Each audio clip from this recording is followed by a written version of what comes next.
गुरु रूप प्यारी साध संगत जी, वाहिगुरु जी का खालसा वाहिगुरु जी की फतेह। प्रोफैसर पूरन सिंह जी की एक अमोलक लिखत है त्याग वैराग ते इन्हां दे अनर्थ। इस विच ये दर्शाया है कि त्याग ते वैराग किन्नी उच्ची भावना नाल प्रगट होए सन, पर असी उन्हां नूं किन्ना अर्थां विच लै के उस दा स्वरूप विगाड़ दिता। आओ प्यार नाल सरवण करन दी कोशिश करिए जी।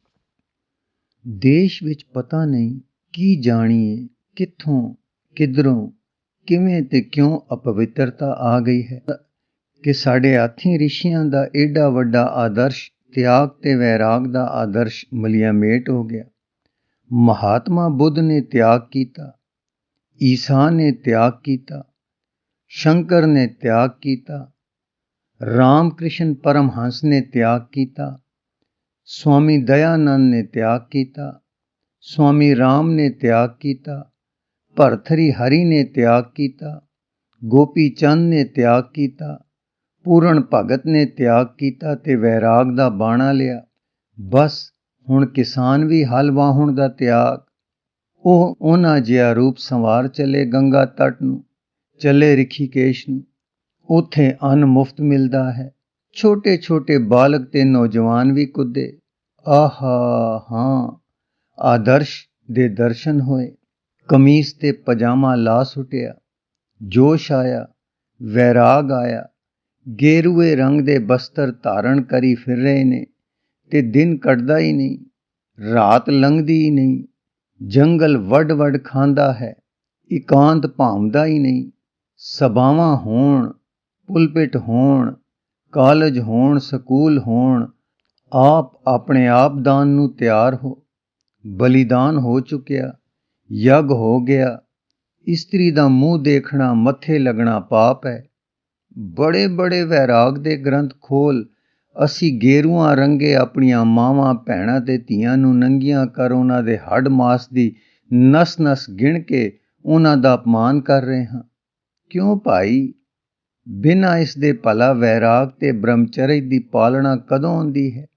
वैराग ते त्याग दे उपदेश हो रहे हन कि बस आत्मक पवित्रता इसे नाल आवेगी। जगत बस जितिया के जितिया, किला फतेह हो गया, आप दा बोल बाला हो गया। नहीं प्यारे, जरा रुक जाओ, जरा अपने शरीर नूं तको, जरा बुद्ध दे शरीर वल देखो, जरा शंकर भगवान दे रूप नूं देखो, जरा बड़े महात्मावां दे शरीर वेखो। जेकर ये शरीर पवित्र ने तां इन्हां दी माता दा शरीर किस लई अपवित्र मन लिया? जेकर इन्हां सबनां नूं पीतांबर पहना के पूजदे हो तां वैराग ते त्याग दे मस्ताने लोको इन्हां दियां मावां नूं, इन्हां दियां भैणां नूं ते इन्हां दियां धीआं नूं क्यों उबलदे हो? द्रौपदी दियां साड़ियां ला ला अपनी पवित्रता दे साधन कर रहे हो। साड़ सुआ क्यों नहीं करदे उन्हां ग्रंथां जां उन्हां हिस्सियां नूं जिथे तुहानूं अजिहा वैशी बना के पवित्र बनाउण दे झूठे वादे लिखे हन? किस तों लुकांदे हो? ज्यों-ज्यों द्रौपदी नूं नंगिया करन दे आहर लगे हो, त्यों-त्यों तुहाडा वैराग ते त्याग गंगा विच रुड़ रिहा है। गेरुए कपड़ियां हेठों ज्यों दे त्यों सजे शिंगारे पत्थर वांग तुसीं निकले। अजिही निरादरी करना ते अपवित्र होना ਇਹ ਤਾਂ मन दी चंचलता ते ध्यान दे अनोखे नियमां ते स्याही फेरना है। भावें असंभव हो जावे ਇਹ पर अजिहे वैराग ते त्याग राहीं जिस विच अपनियां मावां भैणां धीआं दे नंगे शरीरां नूं नीलाम कर पवित्रता खरीदनी है तां कदे भी पवित्रता मन विच ना आएगी, ना दिल विच, ना आत्मा विच, ना देश विच।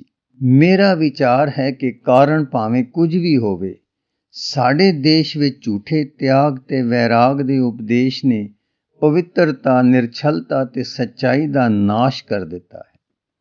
जिस उपदेश विच मेरी मां दा, मेरी भैण दा, मेरी इस्त्री दा, मेरी धी दा निरादर करना होवे ते उवें ही तुसाडी दा भला ओ कद मेरे तेरे असां सारियां दे लई, देश भर दे लई लाभदायक हो सकदा है।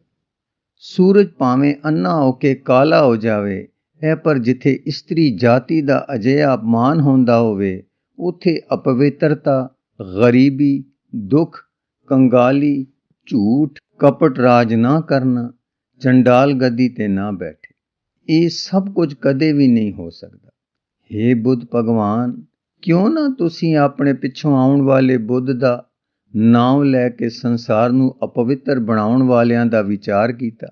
ਕਿਉਂ ਨਾ ਤੁਸਾਂ ਨੇ ਡੰਕੇ ਦੀ ਚੋਟ ਇਸ ਅਨਰਥ ਦੇ ਮਿਟਾਉਣ ਲਈ ਆਪਣੇ ਪਿੱਛੋਂ ਦੇ ਇਸ ਪੁਰਖ ਦੀ ਮਾਤਾ, ਪੁੱਤਰੀ, ਭੈਣ ਨੂੰ, ਇਸਤਰੀ ਨੂੰ ਇਸ ਨੀਵੇਂ ਪੁਰਖ ਦੇ ਲਈ ਆਪਣੇ ਸਾਹਮਣੇ ਉੱਚੇ ਸਿੰਘਾਸਣ ਤੇ ਬਿਠਾ ਕੇ ਇਸ ਨੂੰ ਆਗਿਆ ਕੀਤੀ ਕਿ ਬਚਪਨ ਤੋਂ ਲੈ ਕੇ ਜਦ ਤੋੜੀ ਇਸ ਨੂੰ ਬ੍ਰਹਮ ਕਾਂਤੀ ਦੀ ਮਹਾਨ ਖਿੱਚ ਸੁਭਾਵਕ ਬੁੱਧ ਨਾ ਬਣਾ ਦੇਵੇਗੀ, ਤਦ ਤੋੜੀ ਇਹ ਆਪਣਾ ਕਾ ਖਾ ਗਾ ਘਾ ਤੇ ਆ ਈ ਇਸ ਦੇਵੀ ਦਾ ਸਿੰਘਾਸਣ ਦੇ ਪਾਸ ਬੈਠ ਕੇ ਪੜੋ।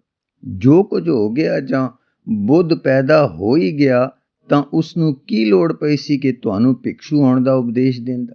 ਉਸ ਨੂੰ ਕਿਸੇ ਨੇ ਉਪਦੇਸ਼ ਦਿੱਤਾ ਕਿ ਉਸਨੇ ਕਪਿਲ ਵਸਤੂ ਦੀ ਰਾਜਧਾਨੀ ਨੂੰ ਲੱਤ ਮਾਰ ਜਵਾਨੀ ਵਿੱਚ ਬ੍ਰਹਮਕਾਂਤੀ ਦੀ ਭਾਲ ਵਿੱਚ, ਉਸ ਅਣਜਾਣੀ ਜੋਤ ਦੇ ਸਰੂਪ ਦੀ ਭਾਲ ਵਿੱਚ ਜੰਗਲ ਘੁੰਮ ਆਪਣਾ ਸਰੀਰ ਸੁਕਾ ਲਿਆ, ਹੱਡੀਆਂ ਦਾ ਢਾਂਚਾ ਕਰ ਦਿੱਤਾ।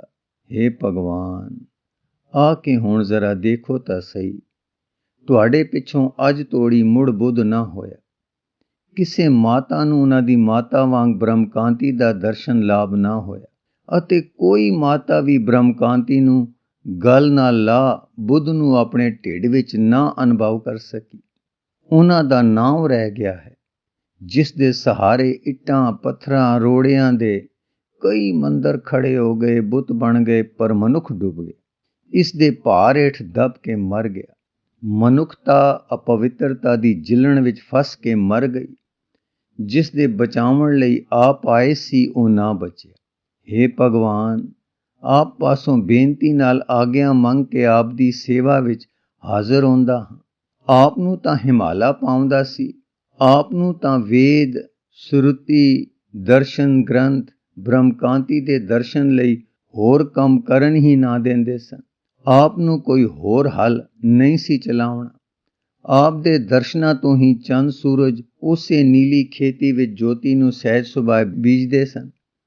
ਪਰ ਮੈਂ ਤਾਂ ਆਪਣੇ ਅਪਵਿੱਤਰ ਦੇਸ਼ ਵਾਸੀਆਂ ਵਿਰੁੱਧ ਇੱਕ ਅਪੀਲ ਲੈ ਕੇ ਆਇਆ ਹਾਂ। ਆਪ ਦੇ ਜਾਣ ਪਿੱਛੋਂ ਸੰਨਿਆਸ ਆਸ਼ਰਮ ਦਾ ਨਾਸ ਹੋ ਗਿਆ ਹੈ। ਸੱਚ ਕਹਿੰਦਾ ਹਾਂ, ਮੇਰੇ ਦੇਸ਼ ਦਾ ਸੰਨਿਆਸ ਅਪਵਿੱਤਰ ਹੋ ਗਿਆ, ਨੀਵਾਂ ਹੋ ਗਿਆ। ਤੁਸਾਂ ਤੇ ਇਹਨਾਂ ਲੋਕਾਂ ਦੀ ਖਾਤਰ ਆਪਣੇ ਇਕਾਂਤ ਦਾ ਸੁੱਖ ਜੋ ਆਚਾਰੀਆ ਗੌੜਪਦ ਨੇ ਵੀ ਨਾ ਛੱਡਿਆ, ਤਿਆਗ ਕੇ ਇਹਨਾਂ ਦੇ ਕਲਿਆਣ ਲਈ ਫਤਿਹ ਹਾਸਲ ਕੀਤੀ। ਕਸ਼ਮੀਰ ਤੋਂ ਲੈ ਕੇ ਰਾਮੇਸ਼ਵਰ ਤੱਕ ਤੁਸਾਂ ਬ੍ਰਹਮਕਾਂਤੀ ਦੀ ਮਹਿਮਾ ਗਾਈ। ਪਰ ਆਪ ਦੇ ਜਾਣ ਪਿੱਛੋਂ ਲੋਕਾਂ ਨੇ ਇਸ ਗੰਗੋਤਰੀ, ਰਿਖੀਕੇਸ਼, ਕੇਦਾਰਨਾਥ, ਬਦਰੀਨਾਥ ਨੂੰ ਵੀ ਅਪਵਿੱਤਰ ਕਰ ਦਿੱਤਾ। ਗੇਰੂਏ ਰੰਗ ਨੂੰ ਨਾ ਤਾਂ ਧਰਤੀ ਤੇ ਪਵਿੱਤਰ ਰਹਿਣ ਦਿੱਤਾ, ਨਾ ਆਪ ਦੇ ਸਰੀਰ ਤੇ। ਹੁਣ ਤਾਂ ਗੇਰੂਆ ਰੰਗ ਮਖਮਲ ਦੇ ਤਕੀਆਂ ਤੇ, ਚਮੜੇ ਦੀਆਂ ਬੱਗੀਆਂ ਅਤੇ ਜਾਗੀਰਾਂ ਤੇ ਮੱਠਾਂ ਵਿੱਚ ਜੋੜੇ ਖਜ਼ਾਨਿਆਂ ਉੱਤੇ ਵਿਛਿਆ ਹੈ। ਦਾਸਤਾਨ, ਕਮੀਨਗੀ, ਕਮਜ਼ੋਰੀ ਤੇ ਕਪਟ ਦਾ ਓਲਾ ਹੋ ਗਿਆ ਹੈ। ਭਗਵਾਨ, ਤੀਜਾ ਨੇਤਰ ਖੋਲ ਕੇ ਜ਼ਰਾ ਇਸ ਦੇਸ਼ ਦੇ ਗੇਰੂਆਂ ਰੰਗੇ ਉਪਦੇਸ਼ਕਾਂ ਦੇ ਅੰਦਰ ਦੇ ਅੰਧਕਾਰ ਨੂੰ ਕਿਉਂ ਨਹੀਂ ਦੇਖਦੇ? ਸਾਰਾ ਦੇਸ਼ ਤਾਂ ਇਹਨਾਂ ਨੂੰ ਆਪ ਦੇ ਪਿੱਛੋਂ ਆਪ ਦਾ ਰੂਪ ਜਾਣਨ ਲੱਗਾ ਹੈ। ਪਰ ਜਿਉਂ-ਜਿਉਂ ਸਮਾਂ ਲੰਘਦਾ ਜਾਂਦਾ ਹੈ, ਤਿਉਂ-ਤਿਉਂ ਮੌਤ, ਦੁੱਖ, ਭੁੱਖ ਤੇ ਨੰਗੇਜ ਇਸ ਦੇਸ਼ ਵਿੱਚ ਵਧ ਰਹੇ ਹਨ। ਕੀ ਬ੍ਰਹਮ ਗਿਆਨ ਦਾ ਫਲ ਇਹੋ ਹੈ? ਮਹਾਰਾਜ, ਸਰਸਵਤੀ ਦੇਵੀ ਪਾਸੋਂ ਤਾਂ ਆਪ 6 ਮਹੀਨੇ ਹਾਰੇ ਰਹੇ। ਕਿਉਂ ਨਾ ਆਪ ਇਸ ਦੇਸ਼ ਵਿੱਚ ਇਸ ਦੇਵੀ ਦਾ ਰਾਜ ਅਟਲ ਕਰ ਗਏ। ਮੇਰੇ ਦੇਸ਼ ਵਾਸੀਆਂ ਦੇ ਮਾਂ ਪਿਓ ਹੋ, ਫਿਰ ਜੇਕਰ ਆਪਣੇ ਹੱਥੀਂ ਇਸਤਰੀ ਤੇ ਕਨਿਆ ਨੂੰ ਰਾਜ ਤਿਲਕ ਦੇ ਜਾਂਦੇ ਤਾਂ ਕੀ ਸ਼ੰਕਰ ਦਾ ਇਸ ਦੇਸ਼ ਵਿੱਚ ਮੁੜ ਜਨਮ ਲੈਣਾ ਕਦੀ ਇੰਝ ਸੰਭਵ ਹੁੰਦਾ ਜਿਵੇਂ ਹੁਣ ਹੋਇਆ ਹੈ? ਮੈਂ ਆਪ ਦਾ ਬਾਗੀ ਪੁੱਤ, ਆਪ ਦੀ ਪ੍ਰੇਮ ਦੀ ਲੜਾਈ ਕਰਨ ਆਇਆ ਹਾਂ। ਆਪ ਨੂੰ ਇਹ ਰਾਜ ਹੁਣ ਦੇਣਾ ਹੀ ਪਵੇਗਾ। ਆਪ ਦੇ ਚਰਨ ਇਸ ਧਰਤੀ ਨੂੰ ਛੋਹ ਚੁੱਕੇ ਹਨ। ਇਸ ਦੇਸ਼ ਦੀ ਮਿੱਟੀ ਨੂੰ ਆਪ ਦਾ ਸਰੂਪ ਮੰਨ ਕੇ ਮੈਂ ਤਾਂ ਹੁਣ ਲਓ ਇਹ ਰਾਜ ਦੇ ਹੀ ਦਿੰਦਾ ਹਾਂ। ਜਦ ਤੋੜੀ ਆਰੀਆ ਕਨਿਆ ਇਸ ਦੇਸ਼ ਦੇ ਘਰਾਂ ਅਤੇ ਦਿਲਾਂ ਉੱਤੇ ਰਾਜ ਨਹੀਂ ਕਰਦੀ, ਤਦ ਤੋੜੀ ਇਸ ਦੇਸ਼ ਵਿੱਚ ਪਵਿੱਤਰਤਾ ਨਹੀਂ ਆਉਂਦੀ। ਜਦ ਤੋੜੀ ਦੇਸ਼ ਵਿੱਚ ਪਵਿੱਤਰਤਾ ਨਹੀਂ ਆਉਂਦੀ, ਤਦ ਤੋੜੀ ਸ਼ਕਤੀ ਨਹੀਂ ਆਉਂਦੀ। ਬ੍ਰਹਮਚਰਜ ਦਾ ਪ੍ਰਾਚੀਨ ਆਦਰਸ਼ ਸੁਖ ਨਹੀਂ ਦਿਖਾਉਂਦਾ। ਦੇਸ਼ ਵਿੱਚ ਪਵਿੱਤਰਤਾ ਲਿਆਉਣ ਦਾ ਹੈ ਭਗਵਾਨ ਹੁਣ ਤਾਂ ਪਹਿਲਾ ਸੰਸਕਾਰ ਭਾਰਤ ਕਨਿਆ ਨੂੰ ਰਾਜ ਤਿਲਕ ਦੇਣਾ ਹੈ।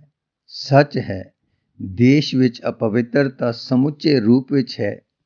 ਇੱਕ ਦੋ ਨੂੰ ਜੇਕਰ ਪਵਿੱਤਰਤਾ ਕਿਵੇਂ ਕਿਸੇ ਹੋਰ ਸਾਧਨਾ ਰਾਹੀਂ ਆ ਵੀ ਗਈ ਤਾਂ ਉਹ ਸਾਧਨ ਕੀ ਹੋਏ ਜਿਨ੍ਹਾਂ ਨੇ ਮੇਰੀ ਤੇ ਤੇਰੀ ਨਜ਼ਰ ਨਾ ਸਵਾਰੀ।